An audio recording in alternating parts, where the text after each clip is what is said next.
It's The Rob for 106.1 KISS FM alongside my broadcast colleague.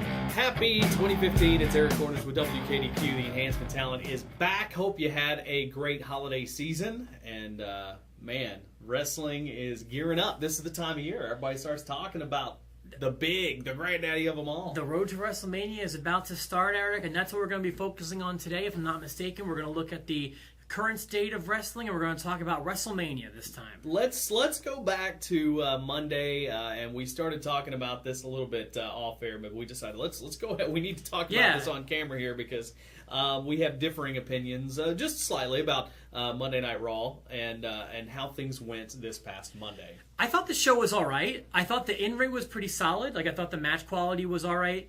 Out of the ring, I didn't know what to make of the show, I guess. So I don't know where they're going.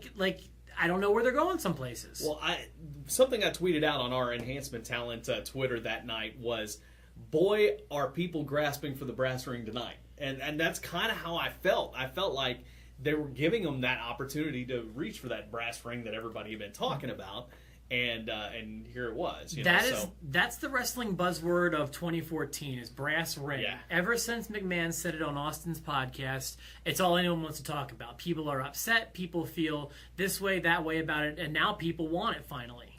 And I think what's interesting is they gave him that opportunity. And here's what I think. I mean, we've talked about it many times. I think we've decided that Roman Reigns is the guy that they've been behind. Roman Reigns is the guy that they want to go to WrestleMania, to take over, to beat Brock Lesnar. However, I feel like they're nervous about that decision, and I feel like they kind of had a meeting and said, okay, anybody that's a possibility besides Roman Reigns, go out there and do your best. Because that's kind of what I felt coming out of Monday night. Well, I don't know if people are coming around to this or not, but we've been saying it since we launched this show. He's good, but he's not great. And he's not the guy I want to put that's not the basket I want to put my eggs in. He's not the horse from my cart, personally. And I think you see things like, you've got the Daniel Bryan announcement, which I thought was great, that he's going in the Royal Rumble. He's coming back. That throws a wrench into everything. It does. You've got, Ryback, who, maybe it wasn't executed the right way. I mean, I would have done a backstage vignette, but him describing why he is who he is, we've needed that for 3 years with Ryback. Well, yes and no. That was one thing that I wasn't crazy about. Now, it could go on to be something like the Three Faces of Foley interview with Jim Ross, or it could go on to be, in my opinion, a misstep for him. I want him to be that inhuman monster. I didn't want to see him humanized, personally. Well, I think everybody, and we talked about this on an earlier episode, to where I think we need more backstory in guys, even guys like Bray Wyatt, to where, he's Bray Wyatt, but guess what? He's also the son of Mike Rotunda, and he's also the grandson of and it's kind of like you can be that TV persona, and you can be a real-life person, and that's what helped the Attitude Era so much. Well, I think I agree with you in 90% of the cases. Okay. With him, I just want his story to be, I'm a wrecking machine, and I'm going to destroy you and two other jobbers on top of him. And I think, but that interview could help him in the long run, I think, get to that. I mean, he could be the guy that goes in there now. Again, it depends on where they want to take his character. If you want it to be something deeper, like any of Foley's characters, or do you want it to be just one of those Goldberg-type characters? But... and going back to Raw, then you see guys like Cesaro. I mean, he got beat pretty quick, but Cesaro did something different. Mm-hmm. You see Bad News Barrett coming back. You saw all this stuff happening, and great in-ring product, like you mentioned. Don't forget the Ascension. And the Ascension, yes. So here's kind of, I've started to put together a list. Now this happened, I put together a list before Daniel Bryan made that announcement. So things could change, and I do have a few options here of where to go. Off the top of your head, main event, WrestleMania, what would you book at this point? Not necessarily what you think would happen, but from where everything stands right now, what would you book? What would I book? Yes. I would book Lesnar-Bryan. Very good. I think they will book Lesnar-Reigns. Okay. Now, see, since Bryan made his announcement, I would book Bryan and Lesnar as well. And everybody online has said, you can't do that because it's not believable. It's a mismatch. That's what makes it so great, in my opinion. And I think any match that you put together with those two, they can make it realistic. I think Brock will do his best to put Daniel Bryan over, and in the process, make it look like he's killing Daniel Bryan, and that's what makes the match so good. You gotta remember, this is pro wrestling. That's what they do. Exactly. So I am cool with that match. But here's what I put before I knew Bryan was coming back. Let's just think about this. What if Cena wins the title from Brock Lesnar at the Royal Rumble, and Dolph Ziggler wins the Royal Rumble? I think that's far-fetched. I don't think it's as far-fetched as you may think, because they are putting more stock in Ziggler these days. Mm-hmm. They have kind of glossed over the fact that, you know what, Ziggler was the guy that saved Team Cena at the Survivor Series. He beat 3 guys in one night. John Cena lost. You know, there's natural tension between those two. And, you know, how cool would it be to kind of see a heel edge to Ziggler going into WrestleMania and maybe beating Cena? That's the torch passing. I see a more likely scenario there. And maybe Bryan and Brock, you know, that may be the title match. I could still see this match happening.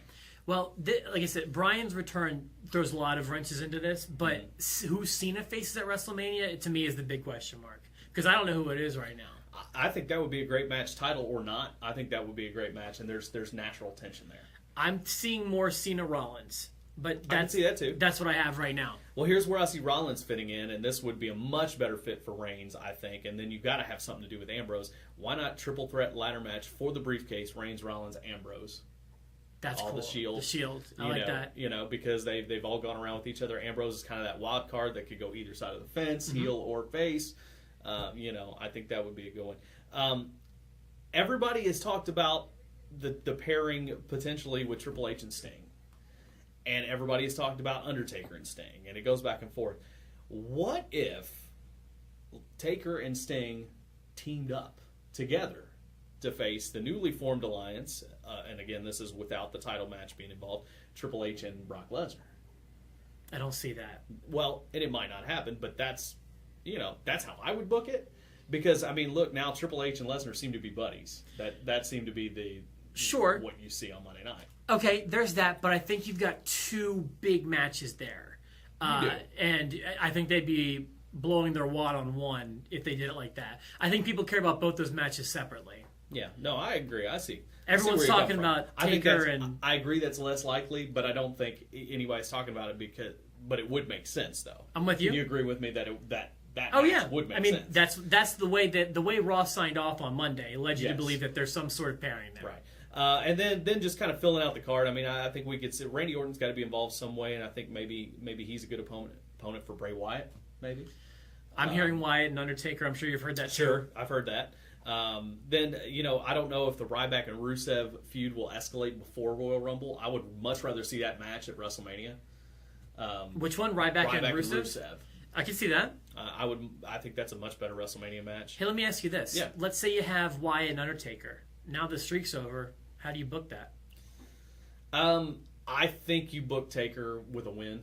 Okay. And that may be the last, you know, the send off. It may be, yeah. I think he's got to get his heat back, you know. And if Bray, and we've said it time and time again, I don't think Bray can be hurt by a loss.